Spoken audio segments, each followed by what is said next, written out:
Voilà, bonjour à tous. Alors, merci pour cette prière, parce que les mots justes, c'est exactement ce qu'il va me falloir aujourd'hui. J'aime beaucoup la lettre de Paul aux Corinthiens, parce qu'elle aborde des sujets tabous qui pourtant font partie de notre humanité et touchent à l'Église et nous sort un petit peu de tomber dans l'Église. Nous comprenons que aujourd'hui, nous allons revenir sur des questions de mœurs et de sexualité au sein de cette Église. Nous comprenons qu'il s'agit donc à Corinthe d'un vrai problème et que la question est importante. Corinthe, en fait, était un carrefour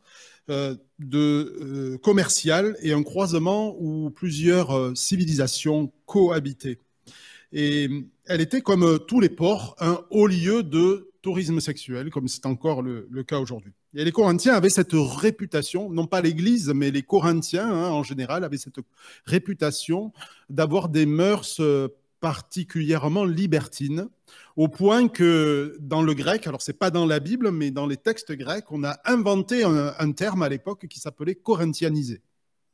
Voilà, vous imaginez tout ce que ça peut vouloir dire derrière. En tout cas, si vous ne l'imaginez pas, on va lire et vous allez comprendre. Donc les Corinthiens avaient cette réputation. Cette ambiance donc avait une influence sur l'Église, ses mœurs et même son interprétation de l'Évangile. Donc nous touchons à des questions qui touchent les adultes. Alors je vérifie juste que les enfants ne soient pas trop jeunes dans l'assemblée, donc ça va. Pour ceux qui... Ah, donc je m'arrête. Pour ceux qui savent encore ce que c'est, sur la vidéo YouTube, il nous faudrait mettre un carré blanc, parce que ça n'existe plus aujourd'hui, les carrés blancs.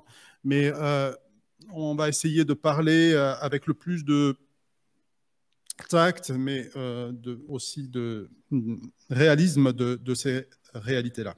Donc, nous touchons à des questions qui touchent les adultes, mais les questions que j'ai eues lors du dernier camp qui a eu lieu en juillet à Teen Ranch m'amènent à penser que en fait, nos jeunes, déjà dès 12 ans, sont confrontés directement à ces questions. Et on a pris des questions dans la figure qui nous ont un petit peu... comment dire pas dérangés, parce que c'est des questions auxquelles il faut savoir répondre, mais on était dérangés, en tout cas qu'on les pose déjà à 12 ans.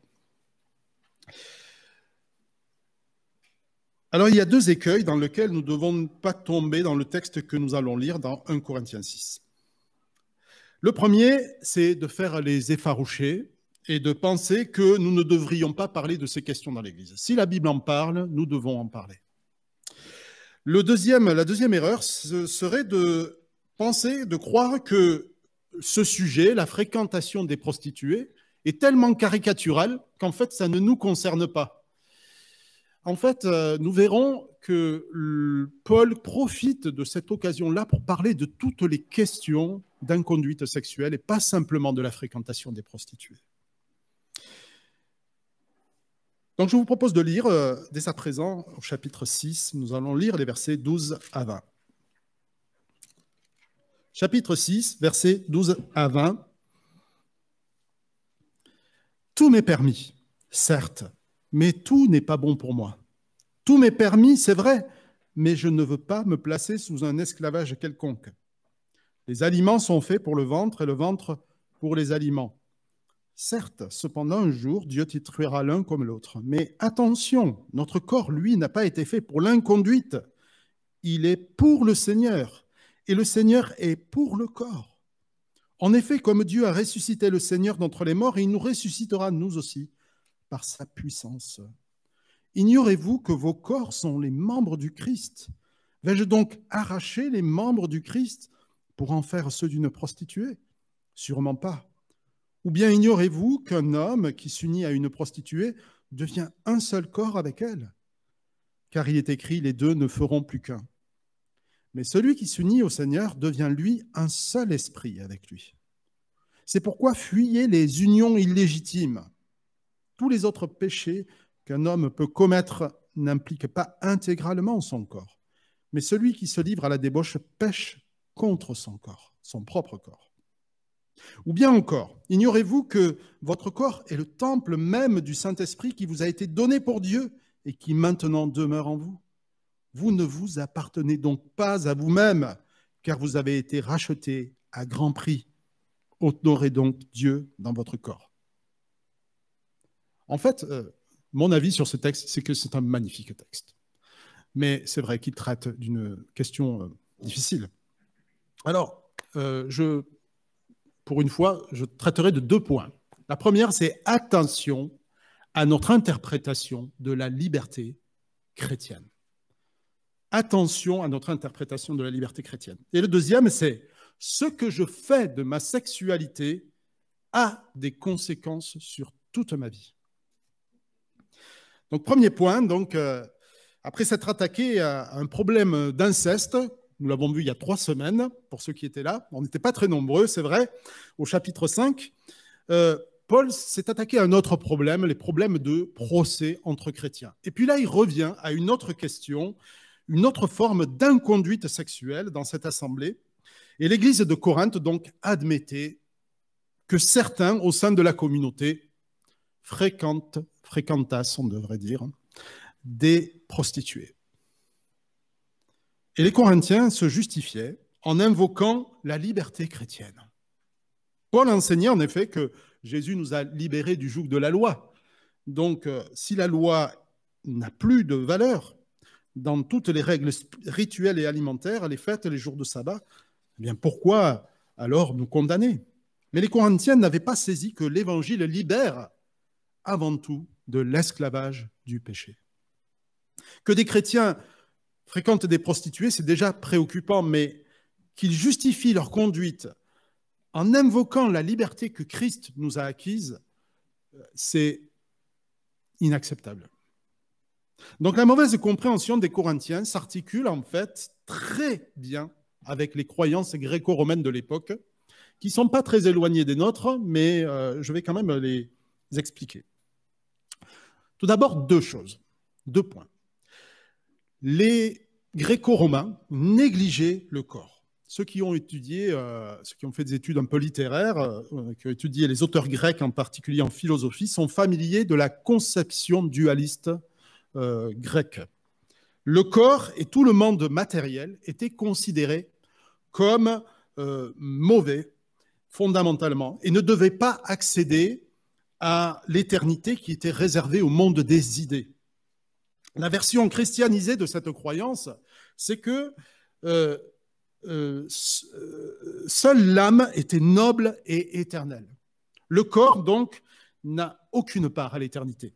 Et ces croyances sont à l'origine des problèmes sur le mariage au chapitre 7, que vous verrez avec Marc-Henri dans 2 semaines, mais aussi du problème du chapitre 15, dans lequel il traite du problème dans la communauté de certains qui ne croyaient pas à la résurrection des corps. Donc vous voyez que c'est vraiment un problème fondamental qui est tiré de la culture gréco-romaine et qui fausse complètement l'évangile. La deuxième erreur, c'est que selon la pensée platonicienne, donc de Platon, qui a largement influencé la pensée grecque, tout ce qui était conforme à la loi naturelle était bon. Et ça, c'est une idée encore pour aujourd'hui. Les relations sexuelles répondent à des besoins naturels aussi courants et inévitables que le fait de se nourrir. C'est pourquoi Paul cite en quelque sorte l'argument des Corinthiens au verset 13. Il leur dit « Les aliments sont faits pour le ventre et le ventre pour les aliments. Certes, cependant, un jour, Dieu détruira l'un comme l'autre. » C'est une autre manière de dire, entre les lignes, mais le corps, il est fait pour le sexe. Ces 2 erreurs étaient ancrées dans cette église à l'évangile libérateur. Ils croyaient que les relations sexuelles étaient d'une part permises parce que la loi était abolie, et puis d'autre part, comme c'est aussi naturel que le manger et le boire, eh bien les Corinthiens libertins, on va les appeler comme ça, les libertins, se donnaient des arguments de leur pulsion. Mais plutôt que de s'attaquer frontalement au problème en disant « fais pas ci, fais pas ça », Paul en vient à la racine du problème. Au verset 12, « Tout m'est permis », alors je paraphrase, « ok, mais tout n'est pas... Alors, dans cette version, la Semeur a choisi de mettre pas bon pour moi, mais le terme, ce serait plutôt utile, opportun, approprié. Voilà. Tout n'est pas approprié, tout n'est pas opportun pour moi. Et puis, ce deuxième tout est permis, ok, mais tout m'est permis, mais si cela doit te mettre sous un autre esclavage, cela ne doit pas te mettre, pardon, sous un quelconque esclavage, quel qu'il soit. Autrement dit, donc, les Corinthiens ont raison sur le fondement, tout m'est permis, grâce à l'Évangile, tout est permis, mais attention, il n'y a pas de liberté sans limite. Tout doit être passé au crible de ce qui est d'une part conforme à la volonté de Dieu pour moi, de ce qui est bon pour moi.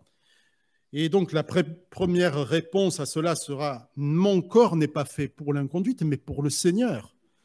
Et d'autre part, si cette liberté te pousse vers un autre esclavage, c'est une parodie de liberté, c'est un mensonge. La notion corinthienne donc de la liberté doit être reconfigurée au regard de l'Évangile. Elle n'est pas une autonomie, une absolue liberté de choix. Elle est la libération de l'esclavage du péché. Alors la culture dans laquelle nous vivons nous influence beaucoup plus que nous ne le pensons, et elle redéfinit parfois les contours de l'Évangile. Il existe encore plusieurs notions qui persistent. La première, c'est par exemple que la sexualité répond à la loi naturelle et qu'elle est aussi implacable que le manger et le boire. La sexualité a un pouvoir d'attraction impressionnant, disons-le, et je crois que c'est voulu par le Seigneur. Mais si elle semble aussi implacable, indispensable, c'est plutôt parce qu'elle est un lieu où le combat spirituel fait rage, particulièrement chez les chrétiens. Bien sûr, combat spirituel. C'est un lieu où les enjeux sont importants. Parce que toute une vie peut basculer dans les choix que nous faisons dans ce domaine et être durablement affectée. Mais la liberté acquise par Christ consiste précisément à nous rééduquer par le Saint-Esprit, à avoir un usage juste et responsable de cette sexualité que Dieu a voulu bonne au départ. Une autre erreur qui persiste à notre époque, c'est la notion même de liberté, qui s'apparente aujourd'hui à absence de contrainte. Et cette idée s'infiltre jusque dans nos églises, en prétendant que, par exemple, en Christ, libérés du péché, nous n'avons plus d'efforts à faire. Mais Paul précise que s'ils ne persévèrent pas à mourir à leur ancienne manière de vivre, les libertins de Corinthe vont littéralement être arrachés du corps de Christ. Verset 15. Vais-je arracher un membre du corps de Christ? Certainement pas. Et cela les laisse sous le joug de l'esclavage de leur pulsion. Dans un autre contexte et pour d'autres raisons, Paul explique que l'Évangile libère. C'est pour la liberté que Christ vous a affranchi aux Galates. Rappelez-vous peut-être ce passage. Ne faites pas de cela un prétexte pour vous mettre à nouveau sous le joug de l'esclavage. Notre corps est fait pour le Seigneur et non pour l'inconduite. Nous ne devons jamais oublier que nous avons un combat à mener contre le péché et dans ce domaine, peut-être pour certains en tout cas, plus que d'autres. La troisième erreur persistante de notre temps, c'est celle selon laquelle ce que nous faisons de notre corps, particulièrement dans le domaine de la sexualité, n'a aucune conséquence. Et c'est une erreur grave qui va introduire le deuxième point que je vais aborder dans quelques secondes. Donc soyons très attentifs aux idées reçues, héritées de notre culture. Et j'ai envie de dire particulièrement des médias télévisés qui sont infiltrés, disons-le, et qui nous rééduquent sur ce qui est moral et ce qui n'est pas. Et lentement, comme une grenouille qui chauffe dans la marmite, on se laisse reconfigurer, rééduquer, et soyons très attentifs. Ce qui doit nous éduquer, c'est la parole de Dieu, et non pas les médias qui aujourd'hui sont pour une grande tolérance, si on peut parler de cela, dans ce domaine. Une mauvaise compréhension de la liberté de l'Évangile peut nous maintenir dans l'esclavage du péché. Ce premier point, attention à notre compréhension de la liberté. Nous sommes affranchis pour une liberté du péché. Je voudrais aborder ce deuxième point maintenant. Ce que je fais de mon corps dans le domaine de la sexualité n'est jamais neutre. Voilà le deuxième point. Ce que je fais de mon corps dans le domaine de la sexualité n'est jamais neutre et a des conséquences durables, y compris spirituelles. Si je fume, je fais ce que je veux de mon corps et j'ai de fortes chances de mourir d'un cancer des poumons. Mais cela n'a a priori pas d'incidence spirituelle directe en tout cas. Si vous vous faites tatouer, c'est très à la mode en ce moment, je dis, mon corps m'appartient, j'en fais ce que je veux. À mon avis, ce ne sera pas très joli, mais ce n'est que mon avis, mais puisque c'est à la mode.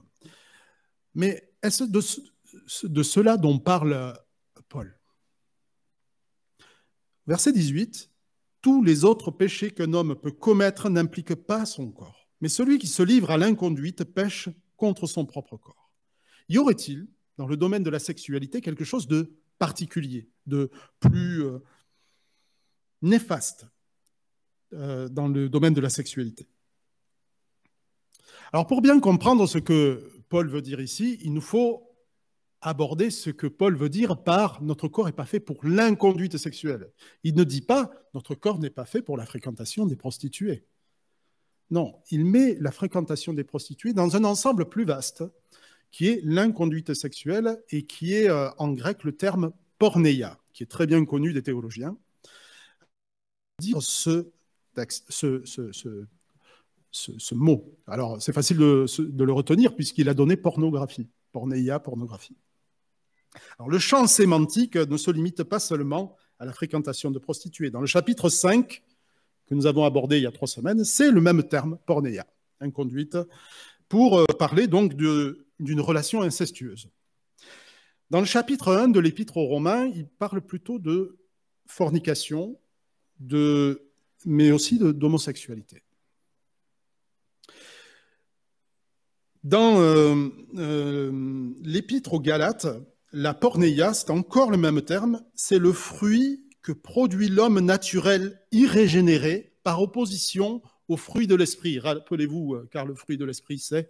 Juste avant, il y a le fruit de la chair, le fruit de l'homme irrégénéré. Et donc, la porneia en fait partie. Et donc, dans le contexte des Galates, ça désignerait plutôt des relations en dehors du mariage. Dans la deuxième lettre de Paul aux Corinthiens, au chapitre 12, Paul craint d'avoir à pleurer sur plusieurs qui ne se sont pas détournés de leurs pratiques dégradantes, de la débauche et de l'inconduite, porneia toujours, dans lesquelles ils ont vécu. Donc, il s'attend à ce que les chrétiens de Corinthe, dans une lettre ultérieure, qui viendra, en fait, c'est une 4e lettre, il dit que il a peur de voir que des personnes n'ont pas changé dans ce domaine-là. Il nous faudrait encore ajouter d'autres pratiques plus contemporaines qui sont peut-être pas, ne sont que suggérées par la Bible, mais telles que la pornographie. Je vous l'avais dit, on va parler de choses, mais encore faut-il en parler, parce que si on n'en parle jamais, c'est le meilleur moyen d'avoir des petits bébés. Donc, parlons-en.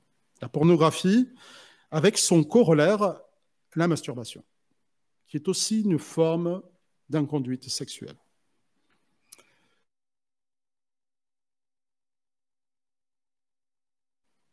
Et c'est un fléau de notre temps, y compris dans les églises, si savoir le dénoncer, même si en même temps, ça reste des sujets de souffrance. On pourrait encore parler d'un autre sujet qui touche nos églises, mais qui reste tabou, forcément, parce qu'il est condamné par toute la société, c'est la pédophilie. C'est aussi une question qui n'est pas abordée dans nos églises, mais qui, malheureusement, crée des troubles chez certaines personnes dans les églises. Ça arrive. En tout cas, j'en ai rencontré. Et la pédophilie, à l'époque, il y a eu un changement dans la société, était largement acceptée dans la société romaine. En tout cas, elle était tolérée. Dans Matthieu 5, Jésus rappellera qu'il n'est pas permis de divorcer, sauf pour cause de porneia, d'inconduite sexuelle. C'est toujours le même mot qui est utilisé. Donc, je reviens à notre question. Là, vous voyez un petit peu de quoi on parle. Hein. Inconduite sexuelle, en fait, c'est très, très large. C'est tout ce qui sort, en fait, d'une sexualité dans le cadre qui est prévu par Dieu. Que veut dire Paul par péché contre son propre corps? Une première réponse nous est donnée par notre texte, c'est le verset 13. Notre corps n'est pas fait pour l'inconduite sexuelle. Autrement dit, notre Créateur a fait notre corps pour qu'il trouve son bonheur dans une sexualité épanouie, dans un cadre sécurisant qui est celui du mariage. C'est-à-dire une alliance spirituelle entre deux créatures dans laquelle deux êtres se promettent fidélité. J'entends par là deux êtres complémentaires, donc hommes et femmes. Toute sexualité qui sortirait de ce cadre est d'abord un mensonge contre son partenaire, parce qu'on dispose de son corps sans lui promettre la fidélité et la confiance dont il a besoin. Mais c'est aussi un mensonge contre son propre corps pour les mêmes raisons. Au lieu de donner à mon corps une sexualité dont la vocation est de couronner la relation, on le brade, je le brade, sans lui promettre la confiance et la sécurité d'une alliance. Et notre corps n'a pas été fait pour ça. Dieu ne l'a pas créé ainsi. En gros, on met la charrue avant les bœufs, ou plutôt on met la charrue sans les bœufs. Ou si vous voulez, la cerise sans le gâteau. En gros, c'est le cas, par exemple, des relations avec les prostituées des Corinthiens, mais c'est aussi le cas dans l'adultère en général et tout ce qui touche à la pornographie et la masturbation.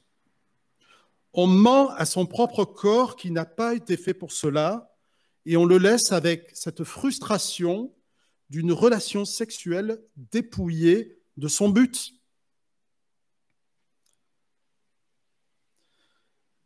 Voilà, vous comprenez que c'est des sujets difficiles, hein, mais voilà, je suis obligé de les aborder. En tout cas, moi, je me sens obligé de le faire. La deuxième manière de pécher contre son propre corps, c'est que l'inconduite sexuelle a des conséquences spirituelles. Et c'est ce que nous dit notre texte au verset 16. Ignorez-vous qu'un homme qui s'unit à une prostituée devient un seul corps avec elle? Car il est écrit, les deux ne feront plus qu'un. Le mariage, c'est l'alliance dont l'union sexuelle est la consommation.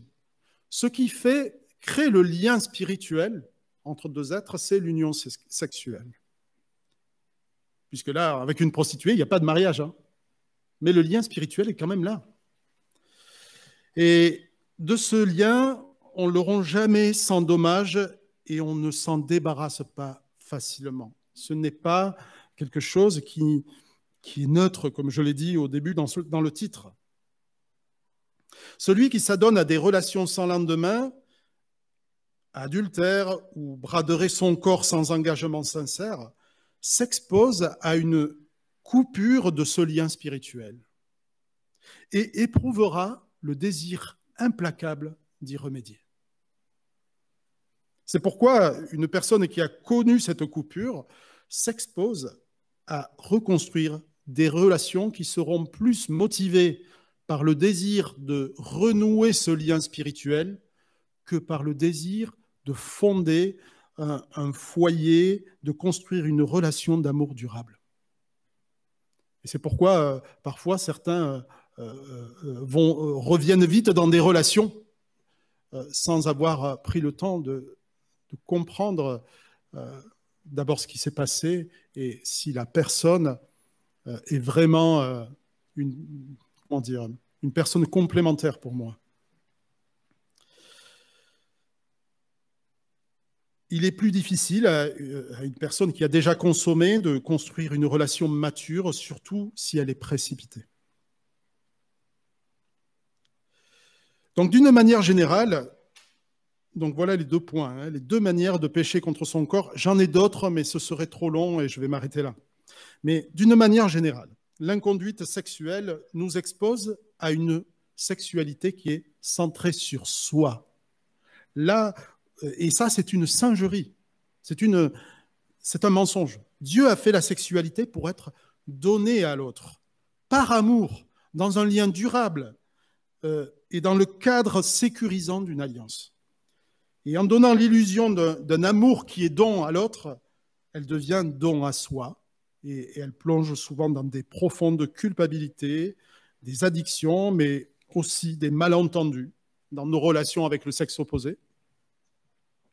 Et parfois, là c'est un sentiment personnel que je partage, je ne crois pas que ce soit parole d'évangile, mais il me semble, parfois même des confusions dans sa propre identité. Voilà ce que provoquent ces coupures. Et j'en veux pour preuve, mais ça c'est un avis personnel, je ne suis pas psychologue, et c'est peut-être de la psychologie à dessous, mais il n'est pas rare de voir, en tout cas j'en ai rencontré, des personnes tombées par exemple dans l'homosexualité parce qu'elles ont vécu une profonde déchirure sentimentale et donc un lien a été coupé. La déchirure est donc profonde. C'est pourquoi toute relation sexuelle doit s'envisager dans le cadre voulu par Dieu et sous son regard. Alors, laissez-moi encore dire un mot de la pornographie. Tant pis si je dois prendre des tomates à la fin de cette prédication. Elle est devenue si courante aujourd'hui et si accessible que le taire, c'est presque une faute professionnelle. Aujourd'hui, il nous faut en parler. Et elle est aussi une singerie et un mensonge contre notre corps, en tout cas si on s'y adonne. Elle enseigne par l'image une sexualité d'abord brutale, et qui est un viol de la conscience, même s'il semble faire du bien, et très éloignée de la volonté de Dieu. Et elle brise des couples et forme des générations aujourd'hui, et même les incroyants le pensent. Elle forme des générations incapables de construire une relation durable. Donc, en abordant cette question, j'ai bien à l'esprit que c'est un domaine dans lequel plusieurs peuvent avoir des luttes terribles. Mais la solution n'est pas de minimiser les conséquences, mais plutôt de choisir la lutte avec les armes de Christ. Et nous avons un premier principe très pratique qui est dans notre texte. Il tient en 3 mots. Fuyez l'inconduite. Fuyez la pornéia. Verset 18. Il est très difficile de lutter lorsque ce genre de péché est installé dans notre vie. Il obsède les pensées comme le ferait une addiction. Et en le fuyant déjà dès la racine, en ne s'exposant pas, on déshabitue peu à peu son esprit à entretenir les pensées. Parce que c'est dans le domaine des pensées que ça commence. Hein. Il est des péchés contre lesquels la seule volonté ne suffit pas et devant lesquels nous ne devons pas être présomptueux ni minimiser le pouvoir d'attraction. C'est pourquoi la fuite, la prise de distance avec des pratiques, des contextes ou des personnes qui représenteraient un danger, une tentation trop grande, est souvent la meilleure manière de ne pas s'exposer. Entre parenthèses, je me suis mis, pour la pornographie, par exemple, il existe des outils. Alors, pornographie, ça passe souvent par Internet hein, et les serveurs, les data centers. Ça passe souvent par là, mais il existe des outils. Moi, j'ai déjà accompagné une personne qui avait des problèmes dans ce domaine-là et on a mis un mouchard sur son ordinateur et dès que cette personne avait une tentation, qu'une image s'imposait à elle, hein, parfois c'est involontaire, eh bien, il y avait un message qui était envoyé pour qu'on puisse prier pour la personne. Voilà. Vous voyez, c'est des choses... Et puis la personne elle-même est avertie.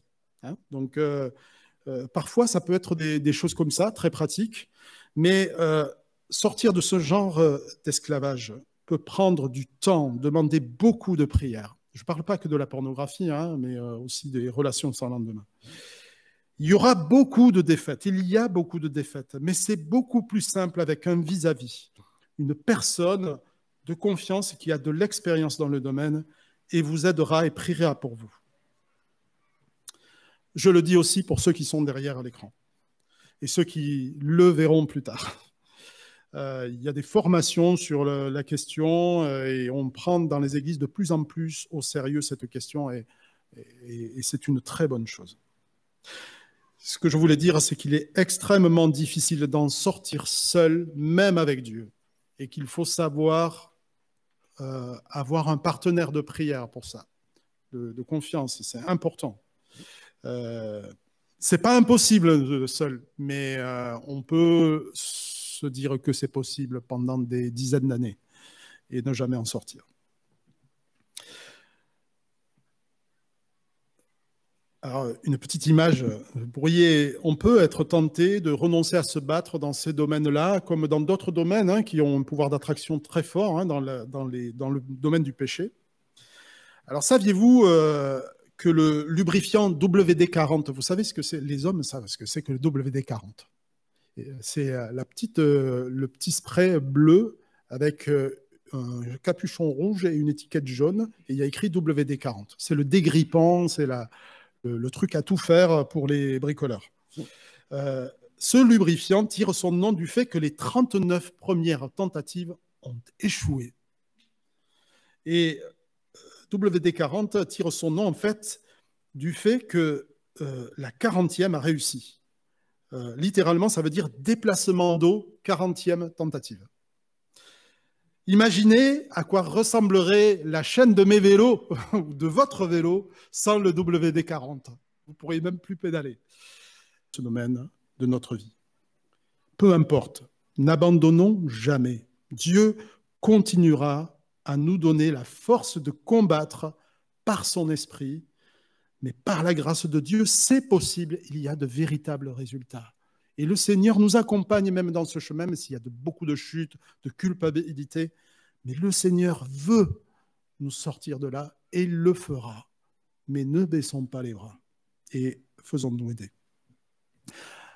Alors je vais conclure par les 2 derniers versets. J'ai plein de choses à dire sur ce texte parce que j'y réfléchis depuis 15 ans. Et j'ai même fait une étude dans mes études, j'ai fait une étude dans les mois qui suivent, les années qui suivent. Et malheureusement, certains, parce qu'ils n'ont pas fait les bons choix étant jeunes, ne peuvent pas glorifier Dieu comme ils le souhaiteraient. Rachetez le temps car les temps sont mauvais et notre monde a besoin d'exemples de foyers chrétiens engagés. Je dis pour les jeunes qui sont là et pas mariés. Et le Seigneur aussi, j'ai envie de dire, et je le rajoute, pardonne et restaure. Même s'il reste toujours des traces, parce que nous sommes dans un monde de pécheurs, le Seigneur pardonne et restaure et reconstruit avec les pots, les vases brisés que nous sommes. Si vous n'êtes pas encore chrétien, vous pensez peut-être que vous êtes le fruit du hasard. Vous essayez alors de savoir comment donner un sens à cet accident malencontreux. Et sachez une chose, si vous êtes le fruit du hasard, vous vous fatiguerez, vous la gâcherez à essayer de trouver un sens. Vous avez été fait, le sens de la vie, c'est que vous avez été fait pour glorifier le Seigneur, peu importe ce que vous en pensez. Voici ce que Jésus nous offre, cette double appartenance à Dieu, avec la capacité d'accomplir des œuvres pour lesquelles il nous a préparés. Vous